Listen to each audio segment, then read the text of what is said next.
America, a place where you can't be thrown in jail for criticizing your government. So then, what's treason in the United States? So many nationalists will go around and say that treason in the United States would consist of basically disagreeing with the federal government. If you don't agree with American values, then therefore you're a traitor of the United States, of the nation, and a traitor to the national government, which we usually call the federal government. But how is treason actually defined in the Constitution, in our founding documents, particularly in our Constitution? I just dropped the Constitution.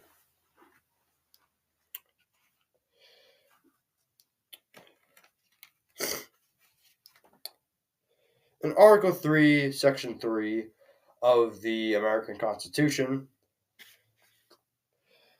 it says treason against the United States shall consist of levying war against them, or in adhering to their enemies, giving them aid, comfort. No person shall be convicted of treason unless on the testimony of two convicted of treason. Oh, see, I always read witnesses of the same overt act, on confession, an open court. Now, secession is a very overt topic on this issue because nowhere in the Constitution does it actually mention secession at all. And there's also no evidence that secession is treason against the United States, mostly because the founding fathers also support secession. But I'll get to that in a little bit. Right now, I want to focus on our founding documents. And our most important founding document, in my opinion, is the Declaration of Independence.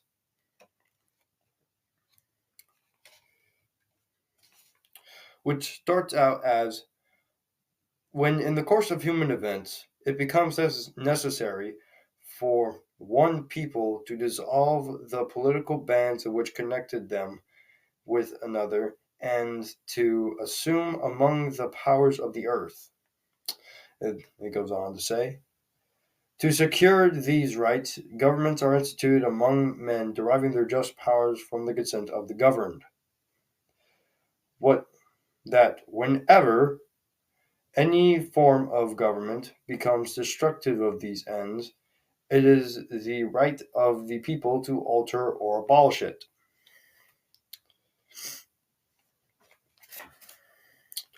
It also says, but when a long train of abuses, usurpations, pursuing invariably the same object evinces a design to reduce them under the absolute despotism, it is their right and it is their duty to throw off such government and to provide new guards for the future security. There's a lot of things coinciding of which. Now, I'm not saying I'm not going around saying that we should attack the federal government or declare war against the federal government. That's not what I'm saying here. What I'm saying here, sorry. What I'm saying here is that the people have the right to alter and abolish their government when a long train of abuses come about. I mean, that's literally why the founding fathers fought against the British during the War of Independence. But the main thing I want you to notice is what it says in Article 3, Section 3 of the Constitution. Treason against the United States shall consist of levying war against them and adhering to their enemies. Now, who's them in there? It can't be the national government or the central government. It can't be Washington, D.C., because that's only consisting of one body.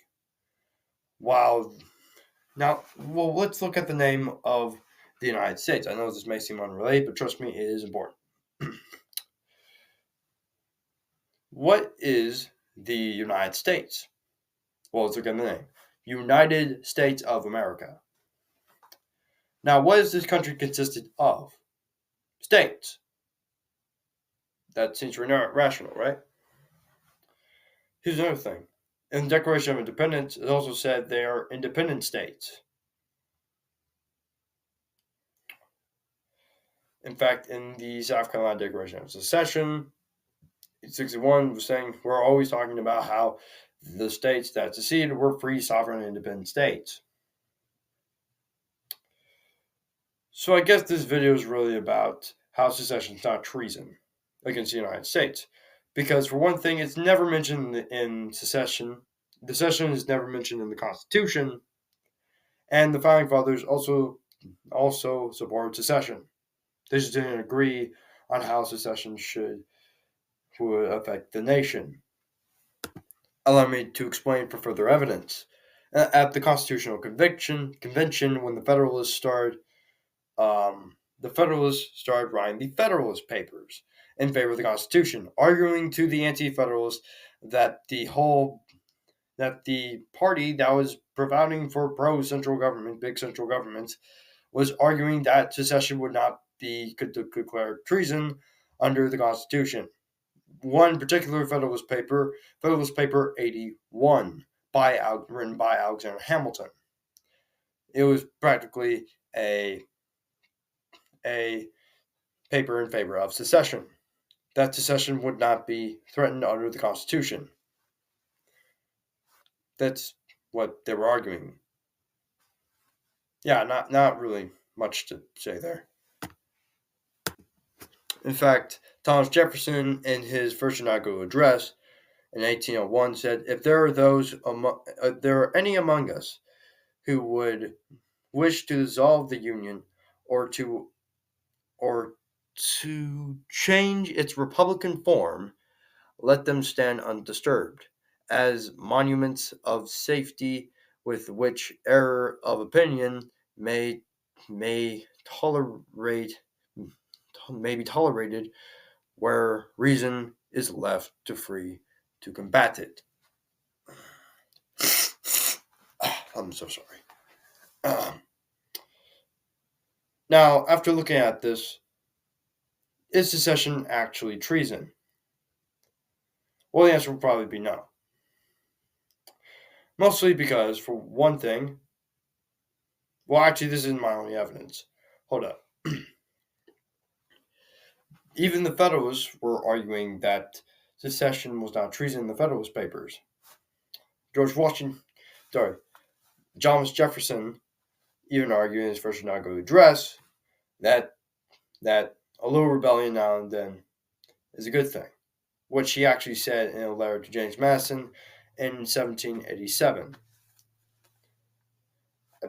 Please ignore what I said about first inaugural address. I meant the letter. This video is very unorganized, I know. I tried to do this video several times for the past few days. I actually got a successful video once yesterday, but my screen crashed and I couldn't upload the video. So, yeah.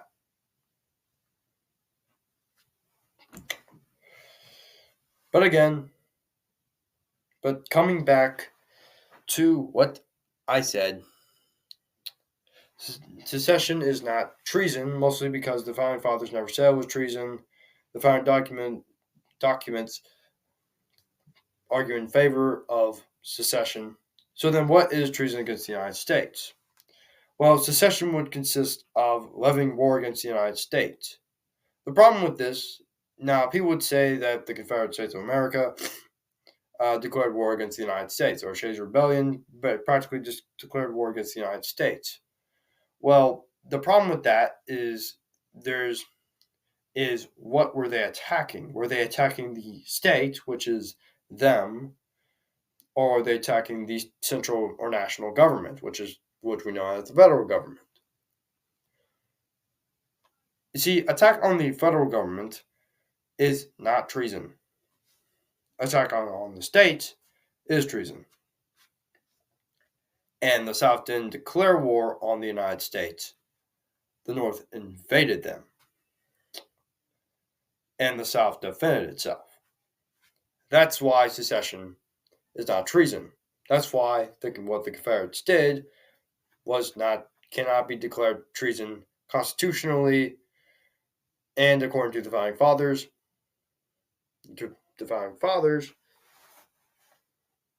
Secession was not treason. I guess that's the main point I was trying to put down here. There will be other videos on secession. I'm just trying to get through this one because this has been stressful to make. Yeah, I've been trying to make this one all week. There will be other videos. My next video will be over the Declaration of Secession, which I promise will be better than this video.